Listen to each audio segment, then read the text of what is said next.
Sprint car fans across the nation recognize that 4-car parade lap. The trademark World of Outlaws salute to the fans as they go down the front straightaway. This chilled crowd on its feet, Steve Evans. 22 cars for 25 laps, Brock. I've been trying to talk the Outlaw Competition Director, Burl Christian, into starting them 4 abreast, but so far I've had no luck at all with that campaign. They're going to form them now in a traditional 2 abreast start.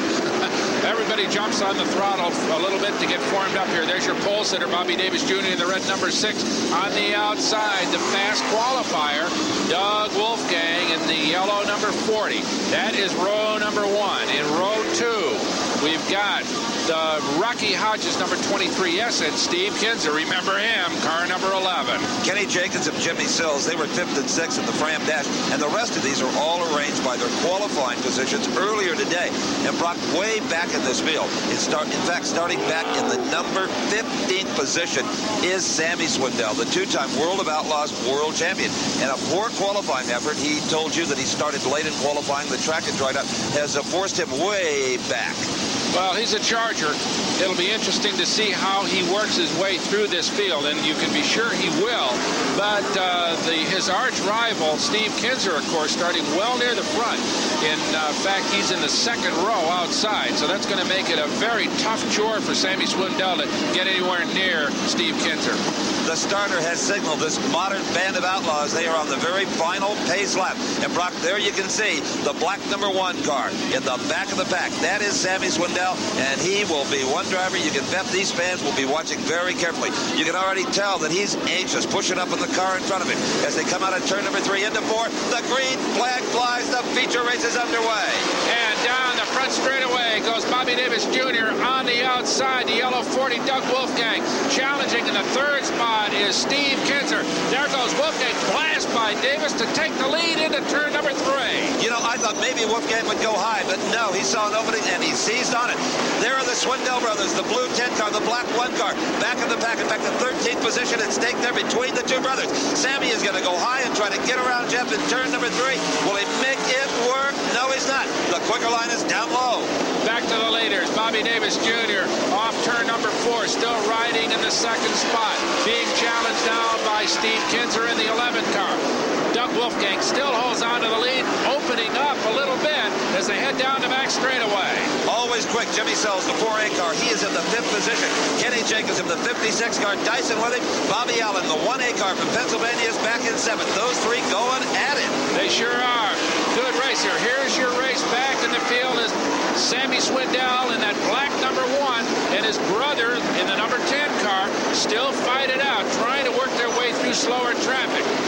Jeff Swindell looking for any kind of an opening, and he has found one. Jeff Swindell ducks inside of Mark Henson with a 6R car, and now he nails the 23 car, Greg Woolley as well. Sammy not quite as lucky, Brock.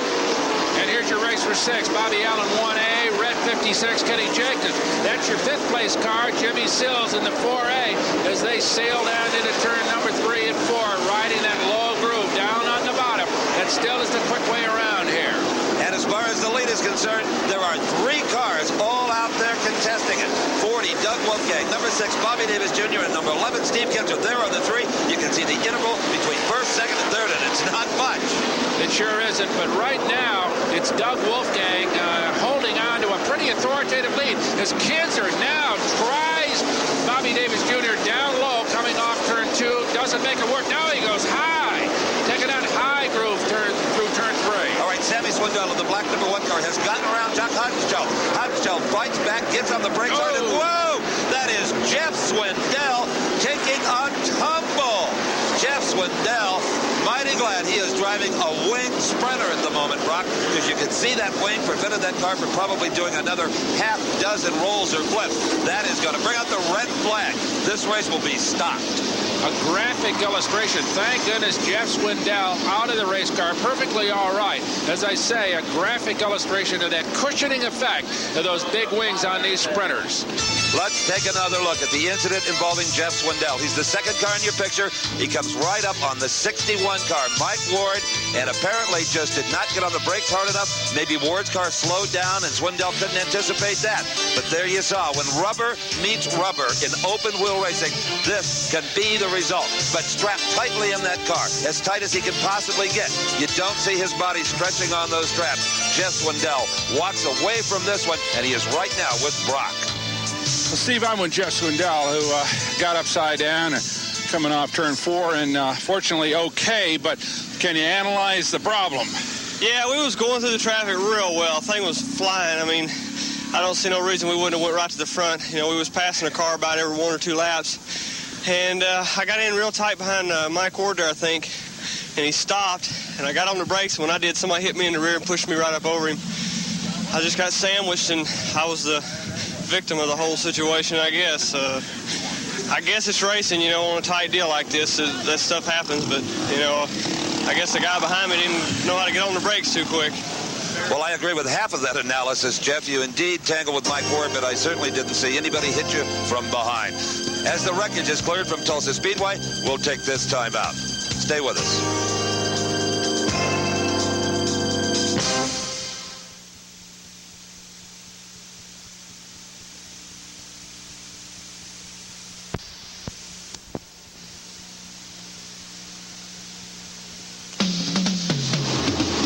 Well, we've got the Jeff Swindell wreck cleared from the racetrack. We're back under caution, getting ready for a restart. Doug Wolfgang continues to lead it. Bobby Davis Jr., Steve Kinzer, Rocky Hodges, and Jimmy Sills round out the top 5. But notice that in that 10th spot, that is Sammy Swindell. He barely missed his brother when he took that tumble, and now sits there hopefully ready to make a move toward the front as the green comes out. And the throttles are wide open down the front straightaway. In the yellow number 40, it is Doug Wolfgang in the lead. Right below, and we have got all kinds of cars nudging and banging on each other, Brock.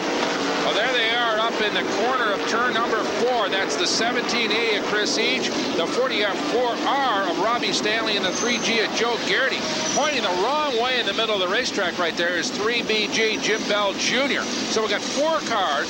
Caution is out as the race cars are going to be circulating here under caution while this little mess is cleared up. Steve, let's have another look at it. Watch the right side of your screen. Well, Brock, this is just kind of a fender bender. It happens all the time in outlaw racing. Anytime you've got this many cars, these guys were kind of in the middle. If one car had a motor problem, all of a sudden slowed down, the guy behind him hits a chain reaction, kind of a fender bender accident.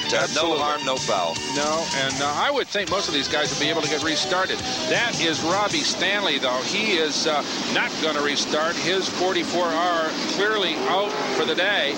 So he heads back to the pit area as the cars continue to circulate here under caution. Wolfgang continues to lead it. He jumped off the outside pole, remember, to get by Bobby Davis Jr. Still sits in that second spot.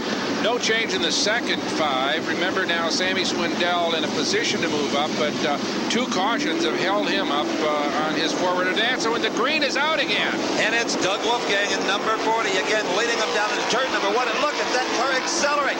And here comes Kinzer on the inside. He ducks right under Bobby Davis Jr. in the red 6 car to take over second place. Wolfgang really has a pursuer now. And here is Sammy Swindell. Sammy just blew right by number 56, Kenny Jacobs, and is now on the heels of Jack Hewitt for the 7th position. Down the front straightaway, Sammy on the move. There is Kinzer, wide open, clear racetrack. Only one man in front of him. That is the number 40 car of the Wolf, Doug Wolfgang. So these 2 longtime rivals and great professionals have broken free of the field. Bobby Davis Jr. fallen back just a little bit. Here comes Swindell on the outside of Kenny Jacobs, trying to move up, get through that field, get clear of this heavy traffic. Down the back straightaway, that beautiful brand new car. There's Bobby Allen in the 1A, and into the side of Allen. Swindell just hit Bobby Allen, and they took them both out. Caution flag out, and Bobby Allen looks like he's got a badly damaged right front. I would say he's out for the afternoon. Swindell, I don't know what kind of damage. He just got into him sideways, Steve. There's no explaining that. I'm sure we'll have to talk to Sammy Swindell to find out why here. Let's see if we see the tires lock up. The front tires locked up momentarily. The brakes were working there. Maybe a lack of rear brake bias, but something caused a true professional like Sammy Swindell to take out another true professional, Bobby Allen. That was just unbelievable. So the third caution of this 25-lapper comes out as Swindell and Allen sit there in the middle of turn number 4. There's Allen, got his helmet pushed back. He may be able to get restarted. It looked like that right front got bent pretty badly, but maybe Bobby's going to get underway again as the caution remains out. Wolfgang leads it, Kinzer second. And speaking of Kinzer, earlier Steve had a look at an interesting component on Steve Kinzer's number 11. Until just recently, sprint car headers ended just about right here with kind of a nifty little collector pointing out. Well, the fans may have a hard time getting used to the new look on some of these cars, like Steve Kinzer's number 11 machine. The World of Outlaw sprinters are now required to run mufflers to be neighborhood friendly.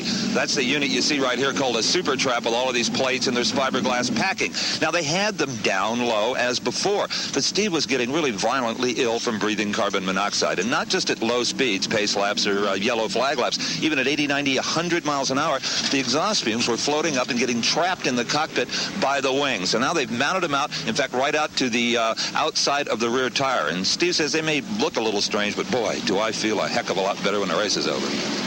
And our ears feel a little bit better, too, because they're mighty quiet, Steve, compared to the old open exhaust. I really like it, Brock. You can actually hear the gears and the quick change we're in whining. Kind of a neat sound unto itself. Doug Wolfgang, of course, he'll be on the point when we get restarted here. Rounding out the top 10 is Mark Kinzer, Jock Houghton's child back in the 9th position, both of whom have had some problems. So here we come. The green flag is out again, and Doug Wolfgang thinks this is an instant replay himself. He's gone, oh, and we have got another one.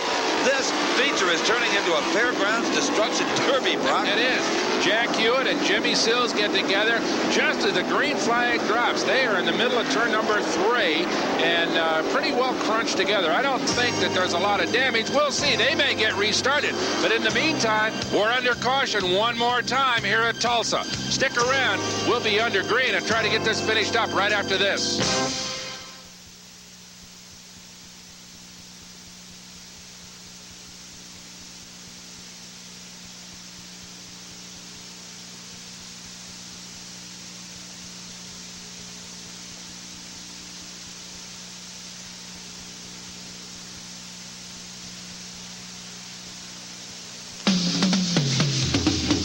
The oddities continue here at the Tulsa Shootout.